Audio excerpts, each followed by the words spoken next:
The presidency of James Monroe, the fifth American leader, ushered in the era of good feelings.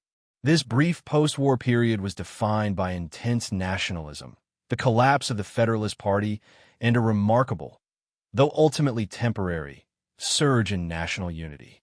James Monroe took office in 1817 as the fifth president of the United States. A distinguished statesman and the last of the Founding Fathers to hold the executive office, his 8-year tenure, spanning from 1817 to 1825, coincided with one of the most remarkable periods of political harmony in American history. Often remembered as the era of good feelings, this decade following the War of 1812 is celebrated in American historiography as a time of unprecedented national unity, optimism, and the consolidation of a singular American identity. While the term itself has been subjected to historical scrutiny due to underlying socioeconomic tensions, it remains a defining concept in the political evolution of the United States, representing a period where the divisive partisanship of the first-party system temporarily dissolved. To deeply comprehend this phenomenon, one must examine the socio-political climate of the post-war United States, Monroe's deliberate strategies to foster bipartisanship, the domestic and foreign policy triumphs that fueled patriotic fervor, and the foundational cracks that eventually fractured this idyllic era. The origins of the era of good feelings are intricately tied to the culmination of the War of 1812 and the subsequent demise of the Federalist Party. For much of the late 18th and early 19th centuries, American politics had been fiercely polarized between the Democratic Republicans, championed by Thomas Jefferson and James Madison, and the Federalists, led by figures like Alexander Hamilton and John Adams. This period, known as the first-party system, was characterized by intense ideological battles over the scope of federal power, foreign policy allegiances, with Republicans generally favoring France and Federalists favoring Britain, and economic philosophies. However, the War of 1812, often referred to as the Second War of Independence, fundamentally altered this landscape. While the war itself was highly divisive, particularly in the Federalist stronghold of New England where merchants suffered immense economic losses, the conclusion of the conflict brought a wave of national relief and euphoria. The stunning American victory at the Battle of New Orleans, led by Andrew Jackson, and the successful negotiation of the Treaty of Ghent instilled a profound sense of pride and martial accomplishment across the country. Consequently, the Federalist Party's decision to oppose the war, culminating in the controversial Hartford Convention, where some delegates discussed the possibility of secession, was viewed by the broader American public as disloyal and treasonous. As a result, the Federalist Party suffered a catastrophic decline in national popularity and political influence. By the presidential election of 1816, the Federalists barely mounted a national campaign, and the Democratic-Republican Party achieved total dominance. This collapse of the two-party system meant that the United States transitioned into a de facto one-party state. While the absence of a viable political opposition eliminated the traditional mechanisms of ideological debate, it also removed the immediate catalyst for bitter partisan rancor. This unique political vacuum set the stage for James Monroe to lead a government unencumbered by the paralyzing factionalism that had plagued his predecessors. James Monroe was uniquely qualified to navigate this transformative period. Born in Virginia in 1758, Monroe was a veteran of the Revolutionary War, having crossed the Delaware with George Washington and been wounded at the Battle of Trenton. His extensive political resume included serving as a U.S. Senator, Governor of Virginia, Minister to France and Great Britain, and Secretary of State and Secretary of War under President James Madison. This wealth of experience instilled in Monroe a deep understanding of both domestic governance and international diplomacy. More importantly, Monroe entered the presidency with a strong conviction that the United States needed to move beyond the narrow interests of political parties to forge a unified national identity. In his inaugural address, he articulated a vision of the country as one great family with a common interest, emphasizing that the time was ripe for the healing of past political wounds. To realize this vision, Monroe adopted a highly deliberate and pragmatic approach to governance. One of his most significant strategies for fostering national unity was the composition of his cabinet and his approach to federal appointments. Eschewing strict party loyalty, Monroe appointed individuals to his administration based on merit, regional representation, and their capacity to contribute to national harmony.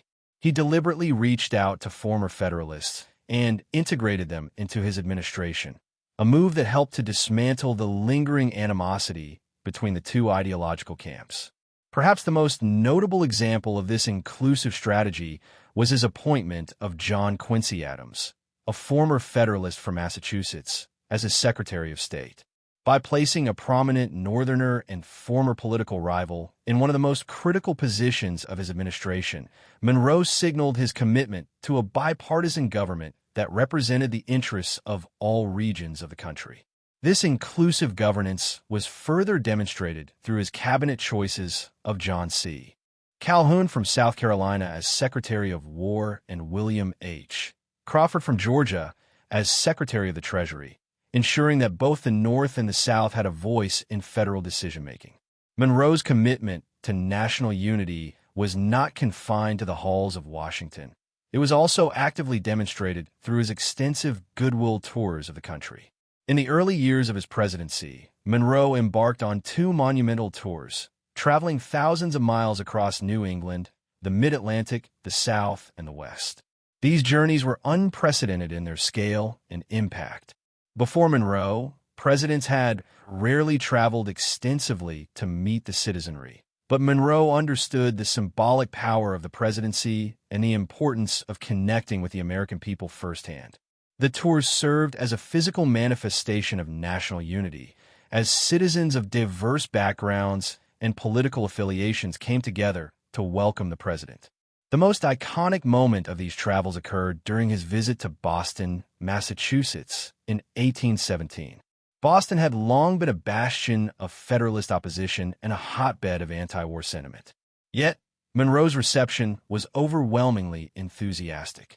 Citizens organized massive parades, erected triumphal arches, and celebrated his arrival with displays of immense patriotism and bipartisan cooperation.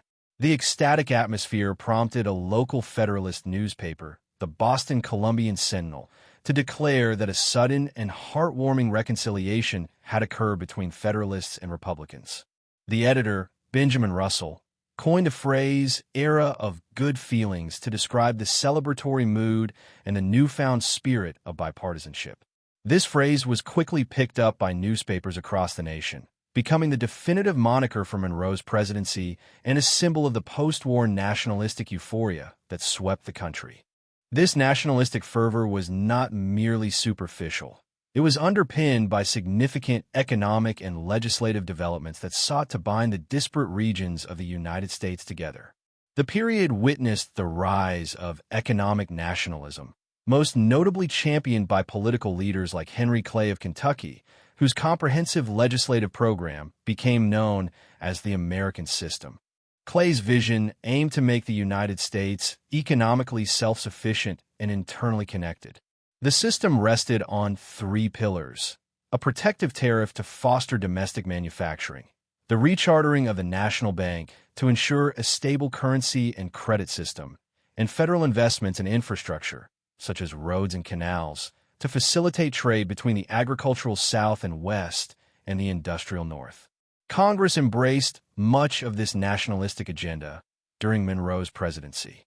In 1816, during the final year of the Madison administration, the first avowedly protective tariff in U.S. history was passed, a measure that Monroe supported. This tariff was designed to protect emerging American industries from a flood of cheap British goods following the end of the Napoleonic Wars.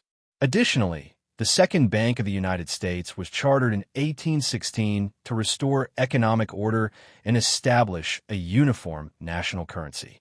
These legislative actions reflected a broader consensus among American political leaders that the federal government had a crucial role to play in promoting economic growth and national integration. By supporting these measures, Monroe and his contemporaries sought to replace the old sectional rivalries with a unified commitment to national prosperity and development. Beyond domestic policy, the era of good feelings was a period of remarkable achievement in foreign affairs, which further solidified American pride and international standing. Monroe's administration, working in tandem with the highly capable Secretary of State John Quincy Adams, successfully navigated a series of diplomatic challenges that resolved border disputes and asserted American sovereignty. One of the most significant triumphs was the negotiation of the Adams-Onis Treaty of 1819, also known as the Transcontinental Treaty. For years, the status of Spanish-controlled Florida had been a source of tension and instability, serving as a haven for runaway enslaved people, pirates, and hostile Native American tribes who launched raids into American territory. Following military incursions by General Andrew Jackson, the Monroe administration engaged in intense diplomatic negotiations with the Spanish minister, Luis de Onis. Through Adams's skillful bargaining, Spain agreed to cede Florida to the United States. In exchange, the United States renounced its dubious claims to parts of Texas and agreed to assume financial claims made by American citizens against Spain. This treaty not only secured the southeastern border of the United States, but also established a defined boundary between American and Spanish territories in the West, paving the way for continental expansion. Another major diplomatic milestone of Monroe's presidency was the enunciation of the Monroe Doctrine in December 1823. This bold foreign policy statement was formulated in response to growing concerns about European ambitions in the Western Hemisphere. Following the Napoleonic Wars, several Latin American nations successfully declared independence from Spain and Portugal.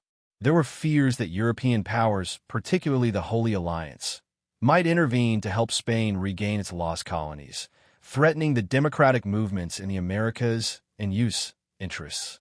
Furthermore, the Russian Empire was expanding its territorial claims along the Pacific Northwest, causing alarm in Washington.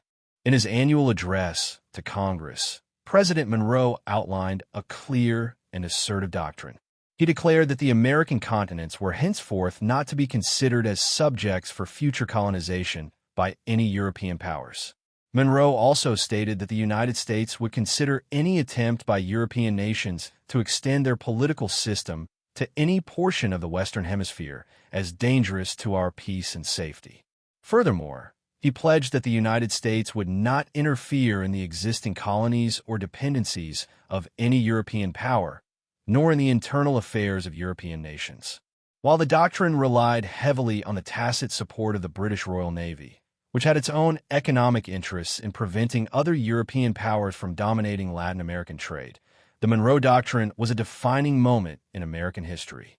It demonstrated a newfound confidence on the world stage, asserting American hegemony in the Western Hemisphere and laying the groundwork for U.S.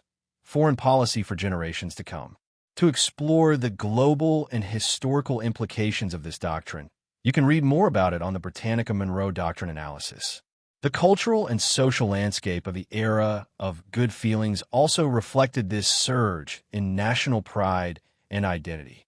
With the conclusion of the wars against Britain and the dissipation of the European threat, Americans began to cultivate a distinct national culture. Literature, art, and intellectual pursuits blossomed during this period. Authors such as Washington Irving and James Fenimore Cooper gained international acclaim, producing works that celebrated the unique American landscape, its history, and its folklore. In the realm of art, the Hudson River School emerged, characterized by its romantic portrayals of the untamed American wilderness, which captured the spirit of manifest destiny and the boundless potential of the young republic. Education and scientific inquiry also received greater attention as Americans sought to establish intellectual independence from Europe to complement their political and economic sovereignty. This cultural effervescence provided a unifying thread for the populace, allowing citizens from different states to share in a common heritage and a shared vision of the American future. Despite the glowing accounts of unity and prosperity that characterized the era of good feelings, historical reality was far more complex. The good feelings were, in many ways, superficial and temporary, masking deep-seated sectional divisions and economic vulnerabilities that would eventually fracture the illusion of national harmony. The decline of the Federalist Party did not translate into the permanent abolition of political conflict. Rather, it channeled all political debate within the confines of a single party, the Democratic Republicans. Without a formal opposition to rally against, the Democratic Republican Party began to fragment into regional and ideological factions, each championing the distinct economic and social interests of their respective parts of the country. This emerging factionalism laid the seeds for the second party system, which would emerge in the 1820s and 1830s under the leadership of figures like Andrew Jackson. The first major challenge to the era's harmony arrived with the Panic of 1819, the first major peacetime financial crisis in the United States. Following the War of 1812, the American economy experienced a brief period of rampant speculation, fueled by the rapid expansion of banks and easy credit. The subsequent tightening of credit by the Second Bank of the United States to curb inflation triggered a catastrophic economic downturn. Banks failed, land values plummeted, and unemployment surged, particularly in the West and the South. This economic disaster exposed the divergent economic interests of the nation. Western farmers and Southern planters, who were heavily burdened by debt and falling agricultural prices, often blamed the National Bank and Eastern financial elites for their suffering. The Panic of 1819 severely strained the veneer of national unity and catalyzed widespread demands for political and economic reforms, demonstrating that the prosperity of the era of good feelings was highly vulnerable to market fluctuations. An even more profound and intractable source of division during Monroe's presidency was the issue of slavery and its westward expansion. As the United States continued to grow, new territories applied for statehood, forcing the federal government to address the delicate balance between free and slave states in the Union. In 1819, the territory of Missouri applied for admission to the Union as a slave state. At the time, the nation was evenly divided, with 11 free states and 11 slave states, which provided equal representation in the Senate. The admission of Missouri as a slave state would tip this delicate balance in favor of the South, sparking a bitter and divisive debate in Congress. Northern representatives argued against the expansion of slavery into new territories, citing moral and political objections, while Southern representatives defended their right to expand the institution, emphasizing states' rights and the economic importance of slavery. This constitutional crisis threatened to tear the young nation apart, laying bare the profound sectional divide between the free North and the slaveholding South. The deadlock was temporarily resolved through the Missouri Compromise of 1820, a legislative package masterfully engineered by Henry Clay. The compromise admitted Missouri as a slave state and Maine, carved from Massachusetts, as a free state, thereby preserving the balance of power in the Senate. Crucially, it also established a geographical boundary for the future expansion of slavery, stipulating that in the rest of the Louisiana Territory north of the latitude of /36 circ 30 /, slavery would be prohibited. While the Missouri Compromise successfully averted an immediate national rupture, it did not resolve the fundamental moral and political dilemmas surrounding slavery. Instead, it served as a temporary band-aid over a festering wound.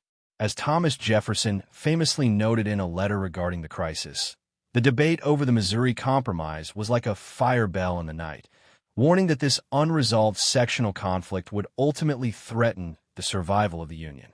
For a deeper dive into the constitutional impact and the legislative details of this event, check out the National Archives Missouri Compromise document. Sectional tensions were further exacerbated by the debates over the tariff policy. While the protective tariff of 1816 was intended to foster American industry, it disproportionately benefited the northern states, where the majority of manufacturing was concentrated.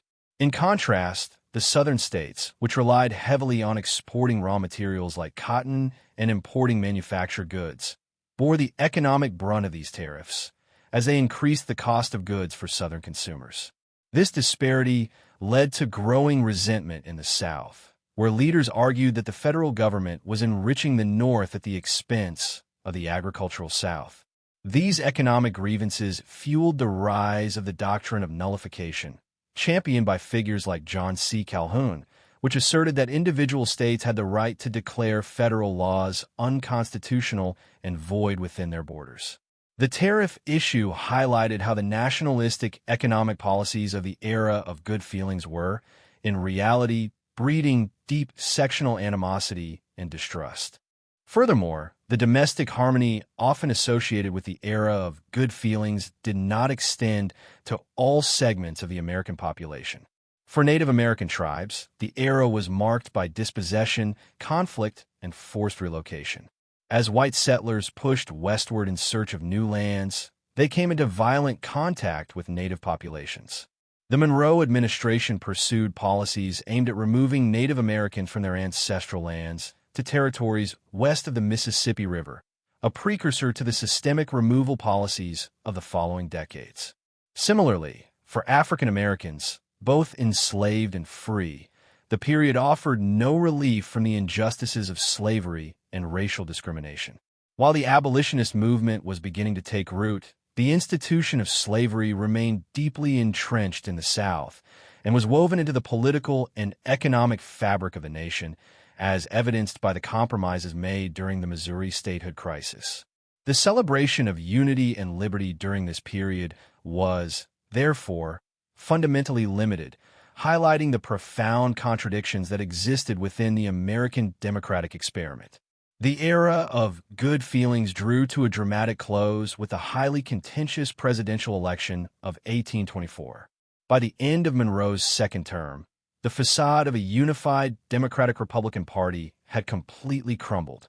The collapse of the Federalist Party left a vacuum that led to a proliferation of candidates from within the same party, each representing different regional and political factions. The election featured a crowded field of contenders: John Quincy Adams, Henry Clay, William H. Crawford, and Andrew Jackson. The outcome of the election was fractured. Andrew Jackson won the most popular and electoral votes, but he failed to secure the required majority in the Electoral College. In accordance with the Constitution, the election was decided by the House of Representatives. Henry Clay, who was the Speaker of the House and finished fourth in the voting, threw his considerable influence behind John Quincy Adams, leading to Adams's victory. Shortly thereafter, Adams appointed Clay as his Secretary of State. This sequence of events outraged Jackson and his supporters, who vehemently denounced the outcome as a corrupt bargain between Adams and Clay. The election of 1824 effectively shattered the last remnants of the era of good feelings. It signaled the end of the one-party system and catalyzed the formation of two new political parties: the National Republicans, who later became the Whigs, supporting Adams and Clay, and the Democratic Party rallying behind Andrew Jackson. This marked the dawn of the second party system, an era characterized by intense partisanship, mass political participation, and the rise of Jacksonian democracy, which permanently changed the landscape of American politics. In conclusion, the presidency of James Monroe and the ensuing era of good feelings represent a fascinating and transitional chapter in American history. As the fifth president, Monroe presided over a period of profound transformation, characterized by a triumphant surge in nationalism, the expansion of the nation's borders, and the articulation of a bold foreign policy that established American influence in the Western Hemisphere. His deliberate efforts to downplay partisan divisions and his inclusive approach to governance fostered a brief but memorable period where Americans felt a sense of unity and shared national purpose. The era also witnessed significant cultural and economic developments that sought to bind the disparate regions of the Republic together. However, the era of good feelings was ultimately a fragile construct. The deep-seated sectional conflicts regarding the economy, the expansion of slavery, and regional interests continued to simmer beneath the surface of political harmony. Events such as the Panic of 1819 and the Missouri Crisis exposed the vulnerabilities of the era and underscored the profound challenges that the nation would have to face in the coming decades. Ultimately, while the era of good feelings name may paint an overly idyllic picture of the period, it remains an essential concept for understanding the evolution of American political culture. It was a time of maturation for the young republic, a period where Americans began to envision their country not merely as a collection of individual states, but as a continental power with a unique identity and destiny. Monroe's presidency, for all its complexities and underlying tensions, played a crucial role in navigating the United States through this period of growth and setting the stage for the turbulent but dynamic decades of the 19th century.